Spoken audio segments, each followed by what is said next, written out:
Or will you be projecting my, yeah, thank you so much. Can you, share it. yeah. Just make it full screen.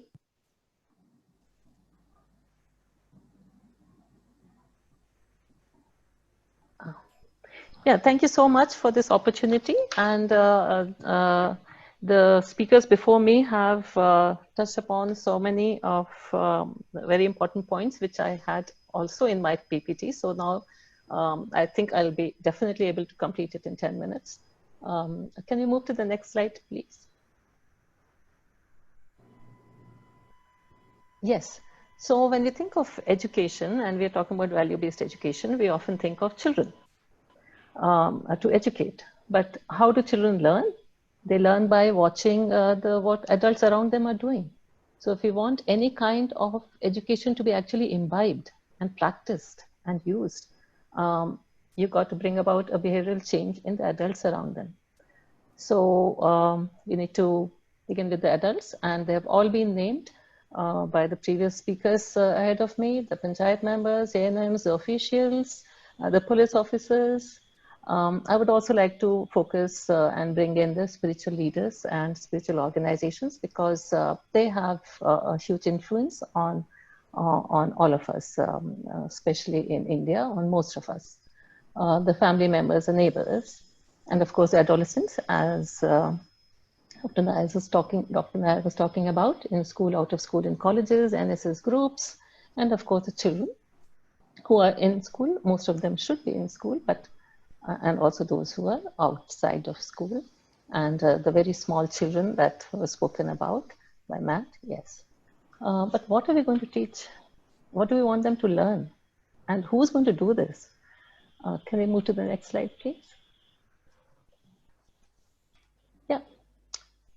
So for children and for most adults, we need to be aware not only of our fundamental rights from our constitution, but as well as human rights and child rights that have been elaborated upon. And this can be, children can be aware of it, but as adults, our responsibility is to make it accessible to them and have them experience these rights. We can't have children fighting for these rights, right? It just wouldn't work. The power dynamics wouldn't work. The next slide, please. Yeah, could you click a few more clicks on that? Yes, and one more. So this is where I would say a little more. So if we talk about specifically what we can teach or support children in learning, are personal safety rules. And they're about clothing, touching, and asking questions and talking about our private parts. Over centuries, we have been silent about it. We don't name it, or we use very odd words like chi, thu, shame, shame, rather than, or parrot or flower for the genitals, rather than saying things like, this is your susu jaga, kakka yahan se karte ho. So they give it a clear, unambiguous name. Like even a susu and potty is fine. You don't have to use English language. No, use your mother tongue, but give them a word that clearly denotes that it is the genitals, so that when they do come and tell that uncle was touching my flower, now the mother had forgotten that that's what I had named it. So when this 6-year-old is coming and saying uncle was touching my flower, she thought some flower in the garden, and she said it's all right. And also not to put shame and dirt in this. Shame comes from my behavior. Pride comes from my behavior. It doesn't come from a part of my body.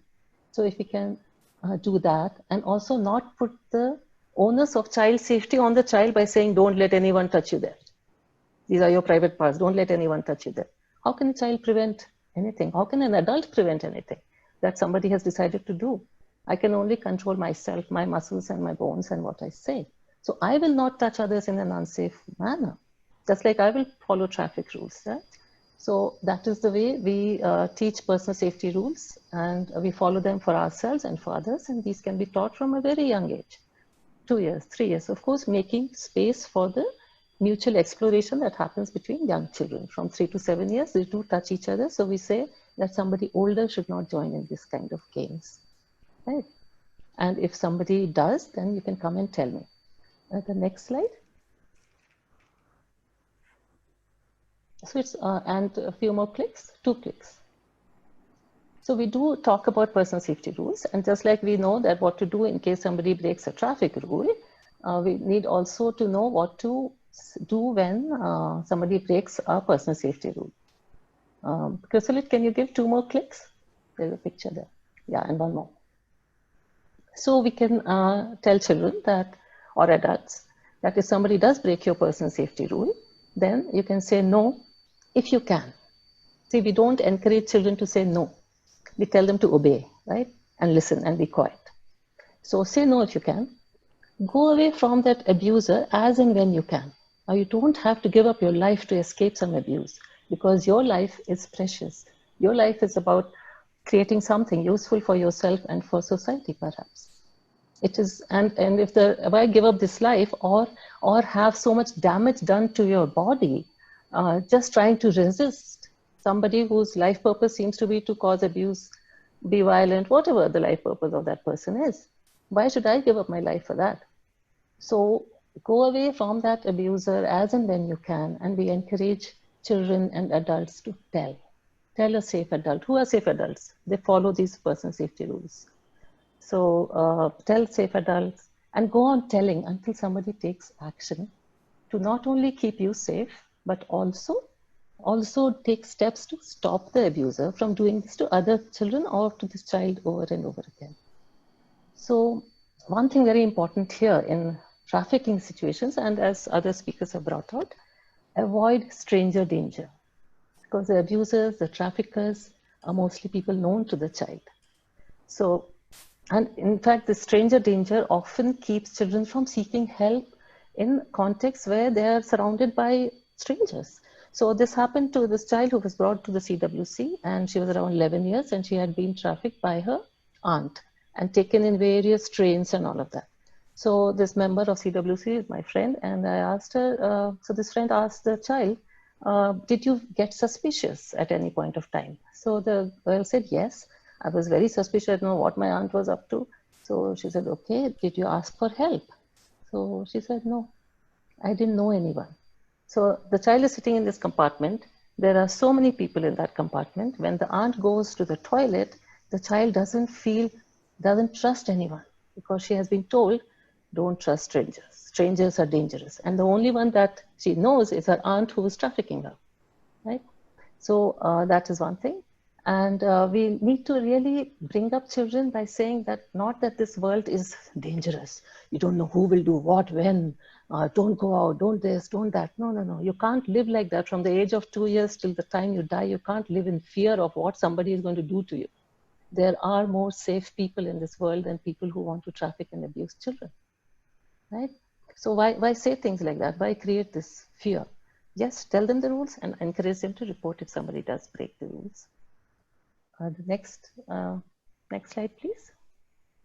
Yeah, so we have worked with UNICEF, and in Karnataka, their policy, there's a Karnataka State Child Protection Policy, which says that life skills, personal safety education should be a must from standard 1 to standard 12.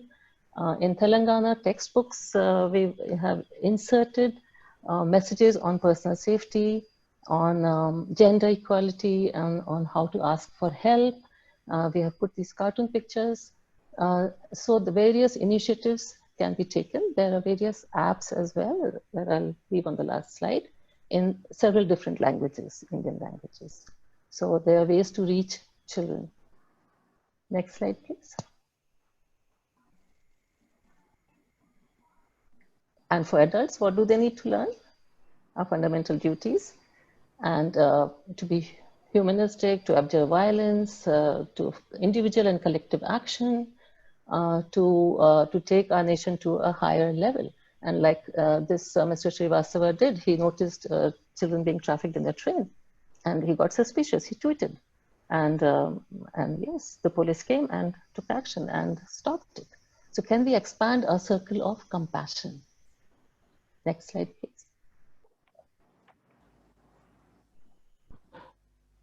Through restorative practices are one such practices, because if you want to have a behavior and a social behavior, individual and social behavior, which is value-based, which looks at the rights of people and children, then you need certain practices which will build that. And restorative practices are that. They are practiced in various countries and they are age-old practices. In India, it is a more recent development. Sitting in a circle, establishing values that the circle will follow, having a talking piece which goes around, everybody gets an opportunity to speak and express their views, what they think of, what they think the solution may be to this issue, because trafficking is a very complex issue. It cannot be solved by one person. Next slide, please. Yeah. So you can't expect this very poor family to somehow get out of poverty by itself. You can't expect this mother who is a sex worker to care for her child the way the child needs. So you need a space where people come together, where they discuss, where they talk, and they, if 10 people, 20 people come together and they are related, they understand each other and they are neighbors, they are the same community, they are living in that space, they are bound to find a solution, just like those children found a solution for the toilets that I mentioned just now. Next slide, please. One more click. Yeah. So, so why focus on values? And one more click, Chrysalit, one more. Yeah. Because people are worthy and relational. We want to relate to each other. We don't want to be segregated into these nuclear families and sub-nuclear families and live just like isolated people who can't ask each other for help. No, we want to relate. We want to feel worthy. We want to support each other. And values strengthen relationships. And this is something that can be practiced in various communities, various spaces. It builds trust between people and they can ask each other for help. I have this problem, this issue, can you support me? Next slide, please. It can be practiced in, oh no, you have gone ahead, just the one before, yeah. So it can be practiced in various spaces like personal safety, families, communities, workspaces, and also in correctional facilities, in various groups, panchayats, anywhere. We have various pictures in our homes and in our offices. Why can't we put up values on our homes, in our walls, in our police stations, in our classrooms? And we have done this training in a school, and there the children said, ma'am, but why follow these values only for the circle? We want to put it up at other times also. So now instead of class rules, they have class values. So can we have these values out in the open, written out, visible, that this is what builds societies, this is what builds individual relationships. And the last slide, please. Yeah, so these are the apps that I was talking about. We made them in 10 languages along with UNICEF and CDAC Hyderabad. They're on personal safety for children, the adults' roles and responsibility in terms of child sexual abuse, and also a Stree Suraksha app. Thank you very much. Thank you very much, Dr. Sangeeta Saxena, for highlighting the aspect of education and how we can really build in more awareness by bringing in people, helping once again to go back to those values which were very much part of our earlier culture. I think with more and more globalization, privatization, we are becoming more individuals by ourselves, and we are not at all concerned about what is happening next door. So I really want to thank all the four speakers for such wonderful presentations.